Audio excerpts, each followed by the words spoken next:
আসসালামু আলাইকুম রহমতুল্লাহি ওবরকাতুহু। সম্মানিত দর্শক, সাবেক প্রধানমন্ত্রী শেখ হাসিনা নিয়ে হাজারো রকম নেতিবাচক বক্তব্যের ঝড় এখন বাংলাদেশের টেকনাফ থেকে তেঁতুলিয়াতে বইছে। আমাদের বাংলাদেশে একটা কথা আছে, হাতি যখন গর্তে পড়ে তখন চামচিকা জাতীয় যে প্রাণী, অতি তুচ্ছ প্রাণী, ঘৃণিত, নিন্দিত, দুর্গন্ধ চামচিকা আপনারা অনেকেই দেখেছেন, কাছাকাছি গিয়েছেন কিনা জানি না। আপনারা যদি স্পর্শ করেন তো দেখবেন যে সেই চামচিকার শরীর থেকে বিকট দুর্গন্ধ আসছে, জীবাণু ছড়ায়, বাদর প্রজাতির প্রাণী এবং দেখতে কুৎসিত, ভীষণ রকম কুৎসিত। তো হাতিকে যদি আপনি সিমডম বা সিনড্রম অফ সিমটম বা সিনড্রম, দুটো শব্দ এখানে, সিনড্রম, সিমটম অ্যান্ড সিনড্রম, দুভাবেই আপনি ব্যবহার করেন, এটা একটা রাজস্বিকতার প্রতীক। হাতি শক্তির প্রতীক, মর্যাদার প্রতীক, আভিজাত্যের প্রতীক এবং সর্বোচ্চ মানের, জমিনে সর্বোচ্চ মানের। যেমন বাঘ বা সিংহ, এদের রাজস্বিকতা একরকম, আর হাতির যে রাজস্বিকতা সেটা আবার অন্যরকম। তো সেই হাতি যখন কোনো গর্তের মধ্যে পড়ে যায় তখন চামচিকা জাতীয় প্রাণী যাদের কথা বললাম তারা গিয়েও সেখানে নানা রকম উৎপাত শুরু করে, এবং এটাই বাংলা প্রবাদ এবং প্রবচনে ওভাবে এসেছে। তো এখন শেখ হাসিনাকে নিয়ে বাংলাদেশে যারা কথাবার্তা বলছে প্রায় বেশিরভাগ লোকই খুবই আপত্তিকর কথাবার্তা বলছেন। এর মধ্যে অনেক প্রাজ্ঞজন আছেন, গুণীজন আছেন, তারা শেখ হাসিনার সমালোচনা করছেন, তবে যথেষ্ট শালীনতা নিয়ে, ভীষণ রকম শালীনতা নিয়ে। এবং যারা আরও উঁচু মার্গের লোক, বড় বড় দলে, তারা শেখ হাসিনার সম্পর্কে একটি টু শব্দ এখন পর্যন্ত উচ্চারণ করেননি। এর কারণ হলো ভদ্রলোকের যে লক্ষণ, ভালো মানুষের যে লক্ষণ, তারা কখনই কোনো বিপদগ্রস্ত মানুষ, কোনো পরাজিত মানুষ, কোনো মৃত মানুষ, কিংবা যে মানুষ আর এখন দৃশ্যপটে নেই তাদেরকে নিয়ে কথা বলা, সমালোচনা করা একটা কাপুরুষতার লক্ষণ বলে মনে করেন। ফলে আপনি দেখবেন যে আমরা অনেকেই হয়তো শেখ হাসিনাকে নিয়ে সমালোচনা করছি, কিন্তু এখনও পর্যন্ত জনাব তারেক রহমান সাহেব, কিংবা মির্জা ফখরুল ইসলাম আলমগীর সাহেব, কিংবা ধরুন একেবারে আওয়ামী লীগ জমানাতে তার যারা মারাত্মকভাবে ক্ষতিগ্রস্ত হয়েছেন, অনেক ব্যবসায়ী, আমলা কামলা থেকে শুরু করে সবাই, তাদের মধ্যে যারা শ্রেষ্ঠতর, তারা একটা টু শব্দ এখন পর্যন্ত উচ্চারণ করেননি। এবং তারা সবাই আওয়ামী লীগ যতদিন ক্ষমতায় ছিল তখন 10 মুখে শেখ হাসিনার সমালোচনা করেছেন বাপের বেটার মতো। তারপর আওয়ামী লীগের সমালোচনা করেছেন বীরের মতো।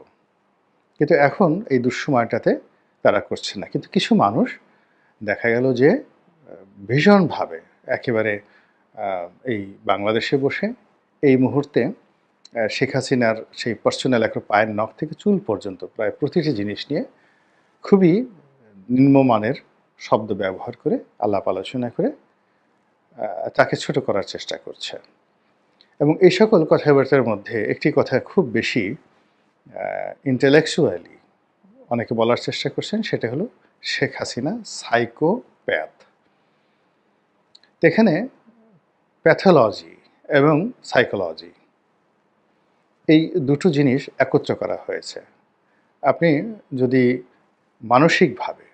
মানসিকভাবে বিকলাঙ্গ হন, খ্যাপাটে হন, পাগলাটে হন এবং অসুস্থ চিন্তা চেতনা, দুষ্ট বুদ্ধি, মানে কোনো ভালো জিনিসই আপনার মধ্যে আসে না, একেবারে রীতিমতো বদ্ধ উন্মাদ।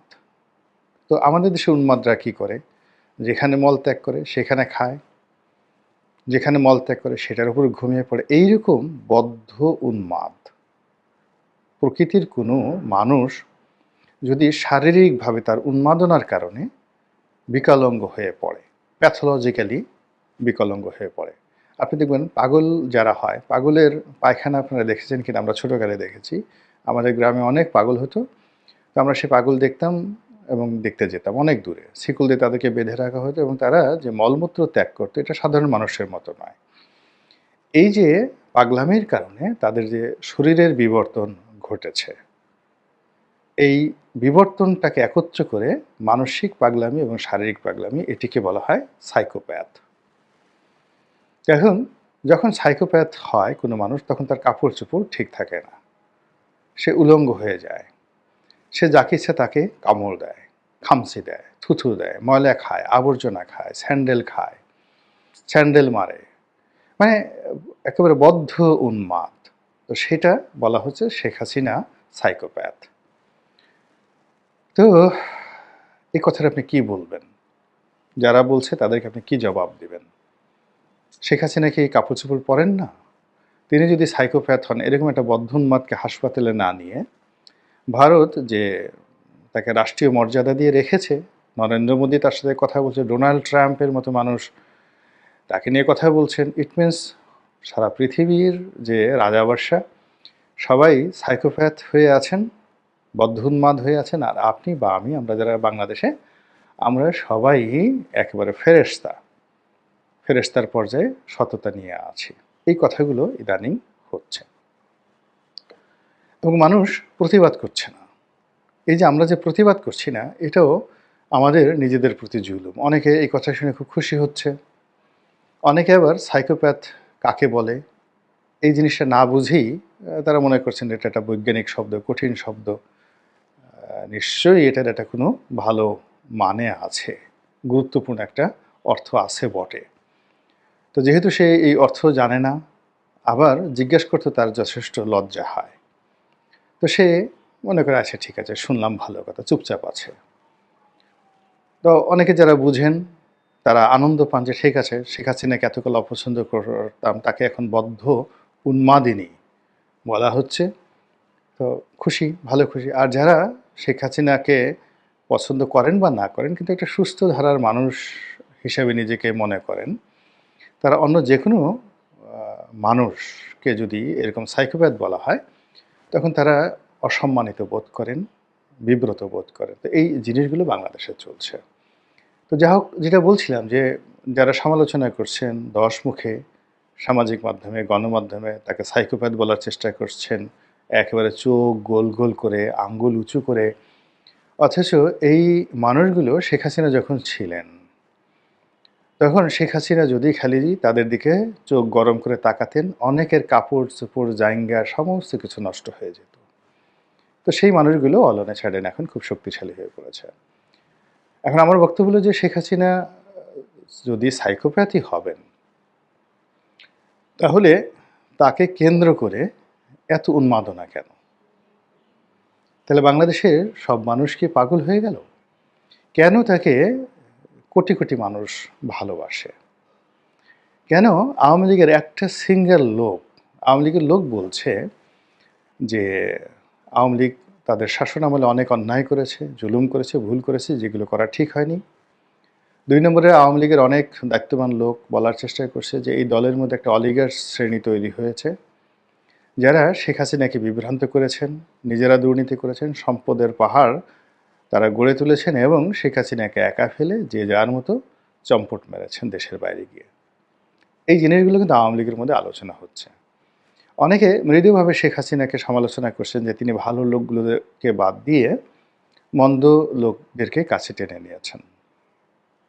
কিন্তু তারপরেও শেখ হাসিনা সম্পর্কে আওয়ামী লীগের যদি 35% লোক আওয়ামী লীগ করে, তাদের একজন লোক, সিঙ্গেল আওয়ামী লীগের একজন লোককে খুঁজে পাবেন না যারা শেখ হাসিনাকে সাইকোপ্যাথ হিসেবে মনে করে, তাকে অসম্মান করে বা আগামীতে আওয়ামী লীগের নেতৃত্বে শেখ হাসিনার পরিবর্তে অন্য কোনো বিকল্প ব্যক্তি সোহেল তাজকে দেখতে চায়। এরকম একটা সিঙ্গেল লোক আওয়ামী লীগে কিন্তু নেই। যারা আওয়ামী লীগের বিরোধী শক্তি তারাই যাকে তাকে আওয়ামী লীগের সভানেত্রী বানায়, সভাপতি বানায়, যাকে তাকে আহ্বান করে। কিন্তু আওয়ামী লীগের যারা লোকজন তারা কিন্তু শেখ হাসিনাকে নিয়ে সিমেন্টেড আছে। এর কারণটা কি? এর কারণটা আমি আমার নিজের জীবন থেকে বলি। তার অনেক ত্রুটি আছে, ভুল আছে, অপরাধ আছে এবং তিনি ঠোঁটকাটা স্বভাবের। সেই ১৯৮১ সন নয়, আপনি বঙ্গবন্ধুর অসমাপ্ত জীবনীতে পড়ে দেখবেন যাদের সঙ্গে ডক্টর ওয়াজেদ অর্থাৎ শেখ হাসিনার হাজব্যান্ড সম্পর্ক রয়েছে তারা, কিংবা শেখ হাসিনার সঙ্গে ব্যক্তিগত সম্পর্ক রয়েছে, ওনার মূল ব্যাপার হলো যে তার মুখে কোনো কথা আটকায় না। তো তিনি দেখা গেল অনেক সময় অনেককে অনেক বেফাঁস মন্তব্য তিনি করে ফেলেন, অসম্মান করেন, খোঁটা দিয়ে কথা বলেন, ডেকে নিয়ে দাওয়াত করে খোঁটা দিয়ে কথা বলেন। কিন্তু সবার উপরে তার যে জিনিসটি রয়েছে সেটা হলো মানবতাবোধ, ভদ্রতাবোধ এবং আবহমান বাঙালির যে কৃষ্টি কালচার, তার সঙ্গে the political leadership and quality. এবং এখানে শেখ হাসিনার সমপর্যায়ের বাংলাদেশে এখন জীবিত অবস্থায় কেউ নেই। দুটো উদাহরণ দিই। প্রথম হলো যে মানে আপনাদের অনেকেরই মনে আছে যে দুইজন মানুষ তাদেরকে খুব তুচ্ছ তাচ্ছিল্য করে শেখ হাসিনা দুটো কথা বলেছিলেন। একটা হলো যে এক সময় আমাদের প্রয়াত ব্যারিস্টার রফিকুল হক, খুব নামকরা, তো ব্যারিস্টার রফিকুল হক তিনি এই তত্ত্বাবধায়ক সরকারের প্রধান হবেন শেখ হাসিনার জামানাতে, এরকম বিভিন্ন আলাপ আলোচনা যখন হচ্ছিল তখন তিনি একসময় বলে ফেলছিলেন যে ঠিক আছে, জনগণ যদি চায় আমি হব। তখন তাকে ঠাট্টা করে বলছিলেন যে মুই কার খালুরে, মানে তাকে কেউ জিজ্ঞাসা করে না, নো ওয়ান আস্কস হিম, আমি কে জিজ্ঞাসা করে না। কিন্তু তিনি নিজেই বলেন যে আমি কার খালু, একটু বলে দাও তো। মানে খুবই একটা তাচ্ছিল্যমূলক কথা তাকে বলেছিলেন এবং তিনি সেটা শুনে খুব কষ্ট পেয়েছিলেন। তারপর দ্বিতীয়ত হলো ডাক্তার AQM বদরুদ্দোজা চৌধুরী, সাবেক রাষ্ট্রপতি, তাকে নিয়েও তিনি একটা কটূক্তি করেছিলেন যে আমাদের বধূ কাকা, আপনাদের অনেকের হয়তো মনে আছে আমাদের বধূ কাকা, এটা নিয়ে সেই সাবেক রাষ্ট্রপতি একটা বিবৃতি দিয়েছিলেন। কিন্তু এত কিছুর পরেও আবার এই মানুষদের সঙ্গে তার যে ব্যক্তিগত সম্পর্ক তিনি গড়ে তুলেছেন এবং সেটা তিনি যখন তাদেরকে ডাকতেন আর নিমন্ত্রণ জানাতেন, সেটি তিনি দেখতেন যে তার আমন্ত্রিত মেহমানরা কোনো রকম ভনিতা না করে কিসের যেন আকর্ষণে তার কাছে চলে যায়। ব্যারিস্টার রফিকুল হক আমাকে নিজে বলেছেন যে দেখুন যে আমি তো দুই দলের সঙ্গে আমার সম্পর্ক, আওয়ামী লীগের সঙ্গেও আমার ভালো সম্পর্ক ছিল, আমাকে তুমি তুমি করে বলতেন। তা আমরা একবার বেড়াতে গিয়েছিলাম, আমি আমার স্ত্রী ব্যারিস্টার রফিকুল হক, আমরা একটা লং ড্রাইভে গিয়েছিলাম, সেই ওনার যে বিভিন্ন কর্মকাণ্ড গাজীপুরে রয়েছে, তো সারাদিন আমরা একসঙ্গে ছিলাম। তো ওই সময়টা আমাদের মধ্যে বিভিন্ন রকম কথাবার্তা হয়েছে। এই রাজনৈতিক কথাবার্তার মধ্যে তিনি বললেন যে দেখো খালেদা জিয়ার সঙ্গে আমার সম্পর্ক আছে, তো আমি তাদের অনুষ্ঠানে যাই, তো আমি এলাম গেলাম, এটা উনি কখনো তাকিয়েও দেখেন না। তো অনেকে আমাকে জোর করে ওনার সামনে নিয়ে যান, নিয়ে যাওয়ার পরে আমি সালাম দিতে বাধ্য হই, আমি তাকে সালাম দিলাম, উনি হয়তো সালাম নিলেন বা নিলেন না, উনি বসে থাকলেন, তা আমি কখন চলে আসলাম গেলাম এটা উনি খেয়ালও করেন না। তার আন্তরিকতার অভাব নাই, কিন্তু এটা তার একটা কালচার। কিন্তু শেখ হাসিনা দেখা যাচ্ছে আমাকে গালাগালি করতেছে বা আমার সম্পর্কে বাজে কথা বলছে, কিন্তু যেই মুহূর্তে আমি তার কাছে যাই বা তার কোনো অনুষ্ঠানে যাই, তিনি যেখানেই বসা থাকেন না কেন চেয়ার থেকে দৌড়ে আসেন, এসে আমার হাতটা ধরেন, তারপর আমাকে বসান, নিজের হাতে তিনি বেড়ে খাওয়ান।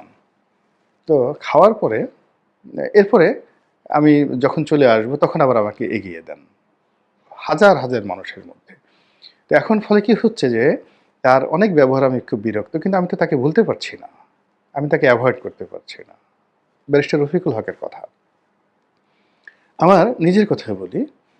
ধরুন আমি তার দ্বারা 2014 সনের পরে মারাত্মকভাবে ক্ষতিগ্রস্ত হয়েছি এবং তিনি সালমান এফ রহমান সাহেবের পক্ষ অবলম্বন করে তারপর তিনি যাকে বলা হয় আমাকে যেভাবে জেলে পাঠিয়েছেন, আমার সারাটা জীবন তার প্রতি ক্রোধান্বিত থাকা দরকার। কিন্তু দেখা গেল যে বিভিন্ন সময়টিতে তিনি আমার খোঁজখবর রেখেছেন যেন আমার কোনো অসুবিধা না হয়।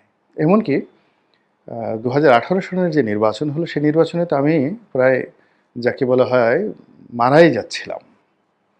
ছাত্রলীগ, আওয়ামী লীগ, স্থানীয় গুন্ডা পান্ডারা এমনভাবে আমাকে আক্রমণ করেছে যে আই হ্যাড নো ওয়ে।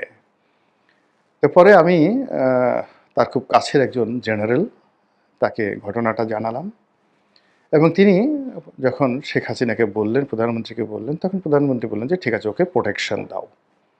এবং সেই প্রোটেকশন দিয়ে তিনি সেই দেখা গেল যে আমাকে সেই পুলিশ প্রোটেকশনে সেখান থেকে আমি নির্বাচনের পরে নিরাপদে ঢাকা আসলাম। এবং যদি সেই পুলিশ প্রোটেকশন উনি না দিতেন, না বোঝার চেষ্টা করি যে আমি তার দল ছেড়ে চলে গেছি বিএনপিতে, এতে তিনি অপমানিত, লাঞ্ছিত। তো সেখানে আমাকে পুলিশ প্রোটেকশন না দিয়ে তিনি তো আমাকে আরও লাঞ্ছিত করার কথা, কিন্তু তিনি সেটা করেননি। আমার বিপদের সময় আমি তাকে বলিওনি।